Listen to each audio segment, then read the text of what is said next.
Hi friends, host Eric here, Cycling People. Thor's got a question for Dave's superpowers.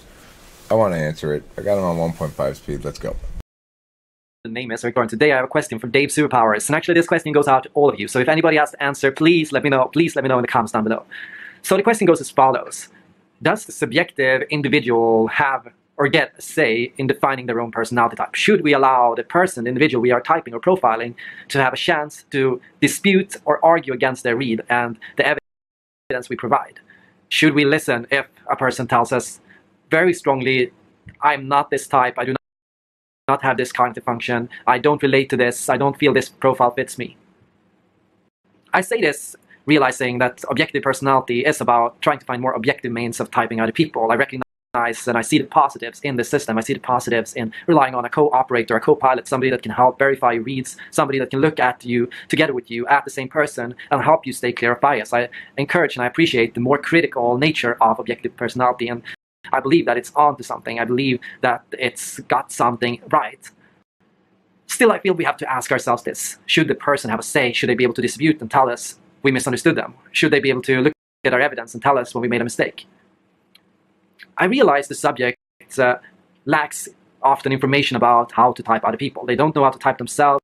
They don't know how to type others. That's often why they come to us in the first place. They're not sure on how to understand the dichotomies. They lack crucial information about different dichotomies. They're not quite sure the difference between different personality traits and cognitive functions. So they come to us on some level out of ignorance. And here, I think we are the experts. We are the people who get it. We are the people who have some clues and some information. And here's where we can help as personality profilers. However, I recognize there are some things we cannot help with. We are looking at often a 10-minute video, or we're doing a 20-minute phone call with an individual. We lack a lot of evidence. We lack a lot of information. We lack a lot of content. Okay, let me pause right here. It's absolutely true that you cannot successfully type somebody in a 20-minute conversation or a 10-minute video. I offer typing services, and what I offer is a 75-minute face-to-face session for $100. And I think it's fair to say that everybody who's done it who's felt it has been money well spent.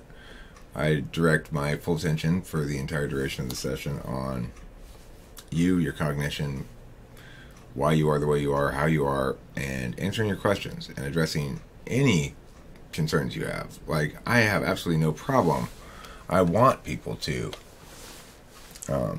do this thing that he's talking about here, where he says, look at my evidence, say you made a mistake. Should a subjective person have a say? Positive the co-pilot. People come to us in ignorance, experts get it, can help, but shouldn't they have a say? Well, what really that question is asking is, shouldn't we treat type like race, where it's not really a thing, but you just choose it and it's arbitrary, and identify with it as you see fit? And no, we shouldn't treat it like that at all. Just because there's not empirics to falsify completely a given conclusion doesn't mean that it's not empirically supported. And it is empirically supported. There is evidence from brain scans, but beyond that, it's rationally supported. We understand what it is first, then we get that it doesn't matter how badly this alligator wants to call itself a mammal. We're not going to say, okay, you're a mammal then, and it's all the same, it's all arbitrary, it doesn't matter. We're going to say, okay, well, obviously, you ultimately decide what to do with the information I give you. All I can do is tell you the truth. Here's what I see. Here's why I see it. If you'd like some sort of confirmation of what you already believe, and not some sort of analysis of you, then tell me that at the outset. Just say, I want you to blow smoke up my ass for an hour and 15 minutes. And I will do so. But I'm not going to trick you. I'm not going to do that because I think that's what you want to hear and I want to make you happy. You're going to have to tell me that directly, because as a professional, I see it as my duty to provide the services I provide to a client. I get in arguments with parents as a debate coach sometimes because they think they know better and they don't. But this is a different sort of situation. It's like I'm working with the individual themselves, not their kid. And I want the individual to feel completely satisfied that I've been responsive to everything they have to say and all of their concerns, and to help them make the case for the type they want to be, if they want to make a case for it. However, I'm not going to say it's a strong case if it's a weak case. Let's continue with this. Text. We are assigned to that person on that day, in that mood. We are assigned to that small piece of evidence that the person is deciding to share with us. And we have to trust that they are being honest with us when they share this information and that they are coming from the right perspective when they do. So, in this instance, it's talking about self-reporting, and it's absolutely true that if you're going to rely on the locutionary meaning of the words, that is to say the actual literal meaning of it, then you're going to miss much of the communicative information. And Thor knows this well. He's an INFJ, and he reads people beautifully, I'm sure. But this morning, Kimberly came out and said, "Why are you watching that video over and over again?" What it really was a video I'd been editing last night that she came in here when I was editing it. And when you edit shit, it's like you hear the same thing, and, you know. And I didn't even want to answer the question because, of course, it's not a neutral question. It's not just the locutionary information that says, well, she wants factually to know why I'm listening to this over and over again. I mean, the question itself contains then a false premise. I'm not watching that video over and over again. I edited it last night. I uploaded it. I went to bed and watched it this morning when I got up. And so, you know, there's a whole lot of illocutionary frame stuff that needs to be addressed there. If I'm analyzing Kimberly and I'm thinking, well, why is she a person who asks questions about why people repeat media experiences? Well, that's not the case. What she was really saying is, I don't like this. I don't want to be out here and have you watching this. I want you to talk to me. I want you to pay attention to me and stuff. That's what she's really saying. So we have to pay attention to the illocutionary frame, the observer level. The subject level is what people present to us. When we ask questions of self-reporting, we're asking them, reveal more of your subject. What people sometimes call persona, but it's really just a subject. It's the person acting as a subject in the world rather than as an observer or an illocutionary process package, which is what your being is. Everybody has the observer, but you can't access it directly when you're trying to type them. You have to glean the subtext, and you also have to determine. You have to ask questions that don't require them to do self-reporting, but rather to demonstrate things. Ask questions to ask them to self-report, but actually be looking at how they answer the question in some other way, not what they say as an answer. Those are some of the things that one does to get past the subject to the observer.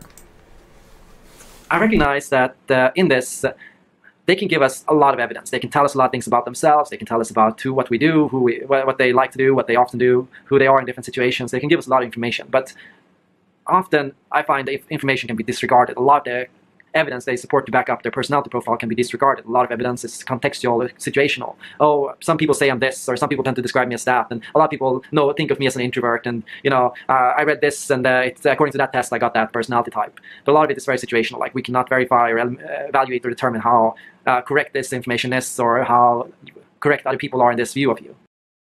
So I recognize that as an operator or personality profiler, you have to be able to disregard unimportant evidence, and we have to recognize when people are bullshitting us. So where I feel I struggle is, as a personality profiler, I cannot assert or say to other people, you are this type. I can say, I think you're this type. This is what I see. This is the things that I noticed. This is what I saw in your video. But I cannot 100%.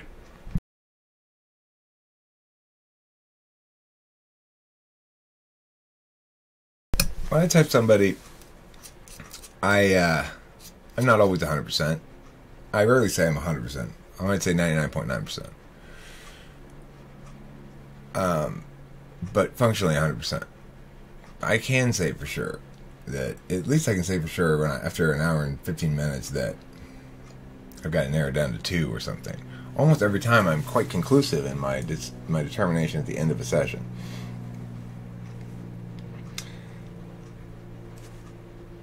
The reason is because I take a TI approach, first and foremost.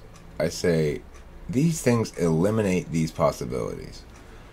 And I confirm enough times to eliminate a possibility, then it becomes mutually exclusive with certain types.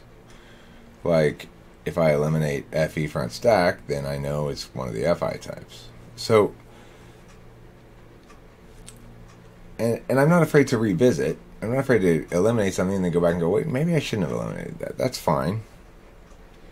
But, unless somebody's extremely confusing, I generally feel very, very confident at the end of a typing session that I am correct about it. And I will tell them, yes, this is what type you are. I'm not going to say, this is what type I think you are, unless I really am unsure.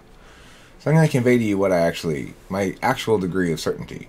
And it does reach very, very close to 100%, usually.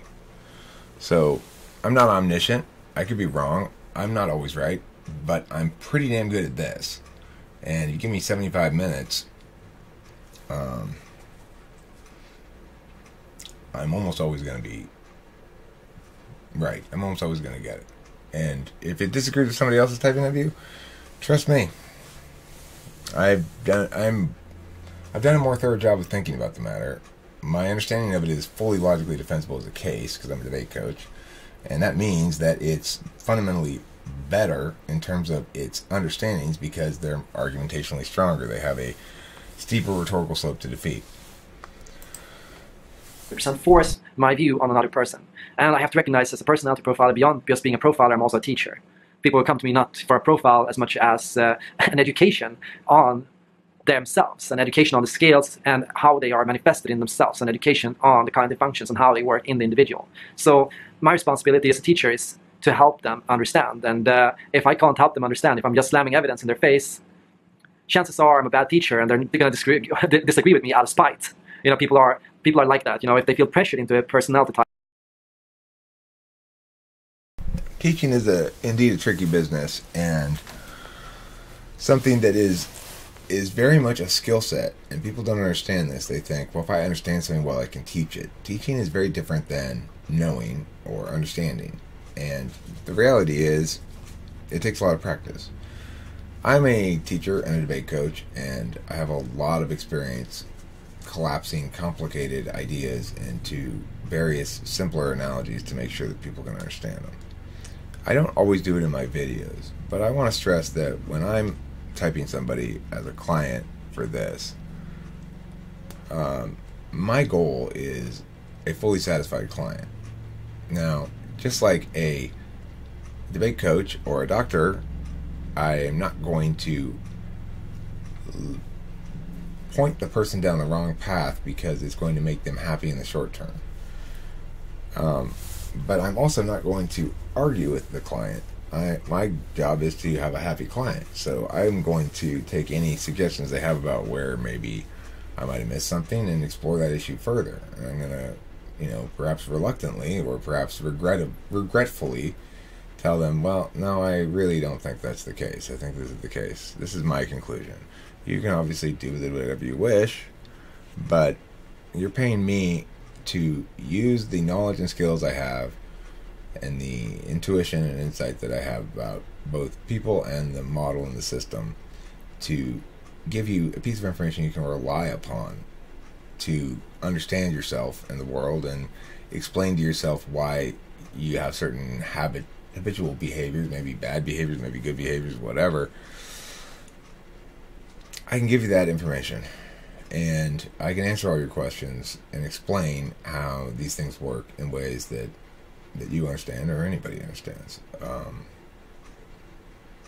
But I'm not going to falsely claim uncertainty if I'm certain, and I'm not going to falsely claim certainty if I'm uncertain, and I'm not going to affirm false claims by a client just to make them happy. And I won't necessarily negate them, but unless they tell me in advance, I'm paying you this $100 so you can blow smoke up my ass for an hour, 15 minutes, then I will do that. Okay, let's let this go a little bit longer. This is the second take of this video I've made because the first one I had audio problems. For a box, they will either disagree with us just because they get upset and just because they don't want to be boxed in, or they will agree with us because they are afraid to disagree with us. So I recognize I have to be patient with other people, and I have to listen to them and let them understand and let them figure it out and let them have their process, and I have to give them the information, as much information as possible. And I have to be humble because I don't have the science behind me. I can't say I'm verified by an institution. I can't say I have 100% objective evidence. I'm getting there. Or that's not the way that we determine whether or not something you ought to be humble. I mean, we should all be humble in the sense that none of us is omniscient, none of us is perfect. We all make mistakes, and we're all hit and miss. And this is a sort of thing where we cannot verify it at the moment with empirics to absolutely falsify it on a physical level. But that doesn't mean we need to pretend as though we can't objectively type people. It doesn't mean we need to pretend as though certain type designations are objectively accurate and certain ones are not.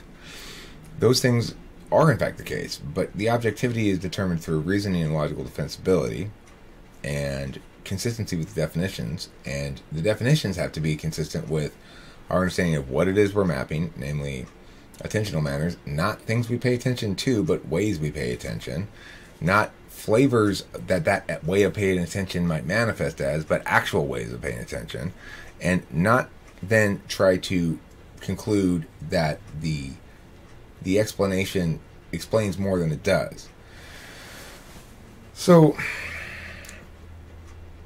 we have to have a vigorous TI approach to this if we want to be correct, if we want to be objective, and if we want to be confident in our responses. Because we don't have that TE empirics, that means we can't shortcut it. We cannot shortcut to do a test with a machine that gives us a definitive answer that we trust, because, well, the machine tests everybody the same, so it almost creates the standard that it assigns. We don't have that. So that means we don't get to use that shortcut. We have to actually do the work, the intellectual work, and that means getting it right, understanding, not letting it have mission creep. What are cognitive functions? They are like math functions. If I have addition in math, and subtraction in math, and division and multiplication, it's not wise for me to then go, well, look, sometimes it added up numbers equal odd, sometimes they equal even. So as a consequence, we have odd addition and even addition. No, we don't have that. That's just two different ways that addition might produce a visible outcome. But it is not a function.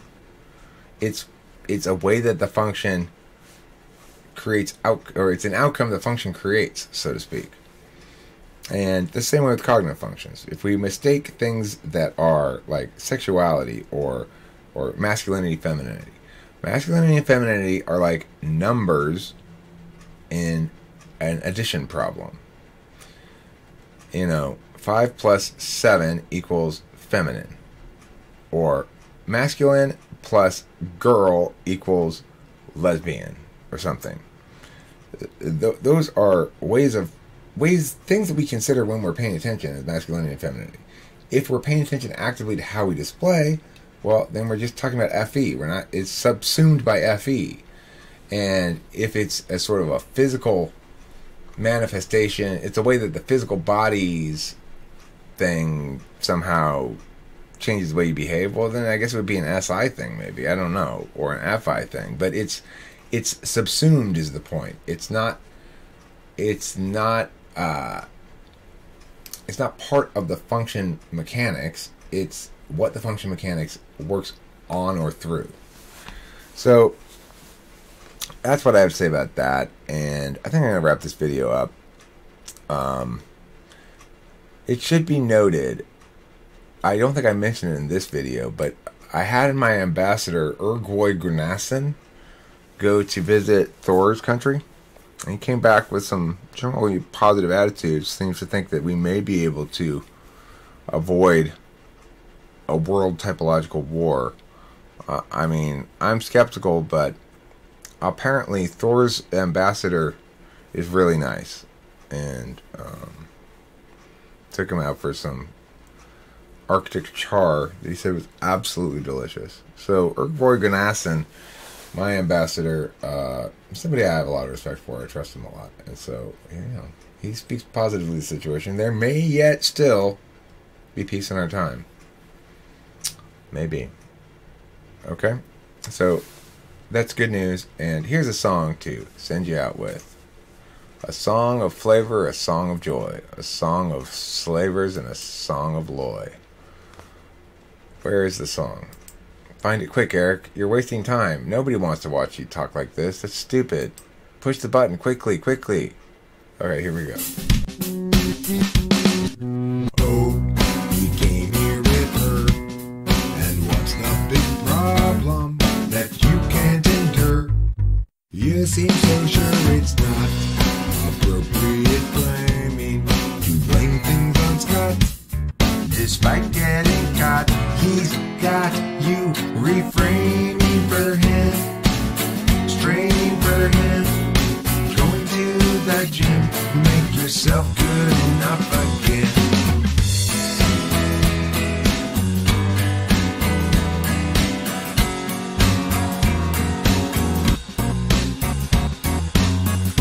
Yeah, you guys both have lots invested.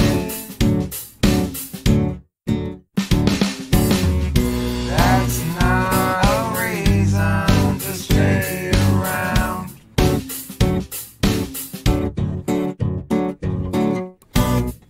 Through the years, you've both been tested.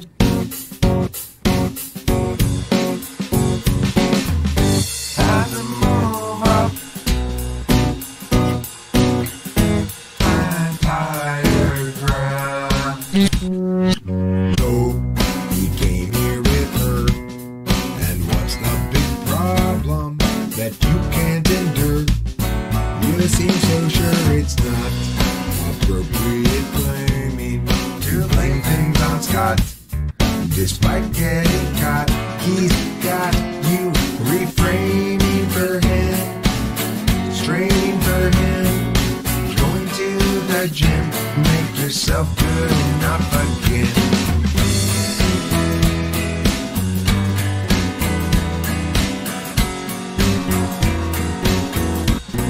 Be done with him.